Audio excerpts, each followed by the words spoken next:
Një 57 vjeçar është arrestuar nga policia e Lushnjës pasi dyshohet se ndezi zjarr për djegjen e mbeturinave në pronën e tij. Por flakët dolën jashtë kontrollit dhe u përhapën në tokën e fqinjit, duke shkaktuar dëme të konsiderueshme materiale.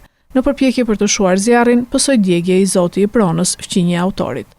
Policia njofton se si rezultati veprimeve hetimore të kryera për zbardhjen e autorësisë së një rasti zjarrvënjeje, specialistët për hetimin e krimeve të Komisariatit të Policisë Lushnjë arrestuan shtetasin IK, 57 vjeç, banues në fshatin Lumth. Ky shtetas dyshohet se ka ndezur zjarr në tokën e tij në fshatin Lumth për djegjen e mbeturinave, por flakët janë përhapur në tokën e fqinjit të tij, shtetasit AA, ku si pasojë janë djegur një mjet bujësor zetor, një rimorkjo dhe baza ushqimore për blektorin. Shtetasi AA në përpjekje për të shuar flakët në pronën e tij ka pësuar djegje.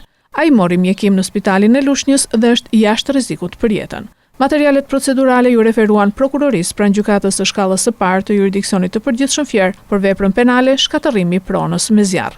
Drejtoria vendore e policisë Fier apelon për të gjithë qytetarët që në asnjë rast të mos ndezin zjarre, pasi do të përballen me ligjin. Gjithashtu fton qytetarët që të denoncojnë në numrin 112 çdo rast të kësaj veprimtarie kriminale dhe çdo palishmëri tjetër, duke ju garantuar anonimat, reagim të shpejtë dhe të paanshëm.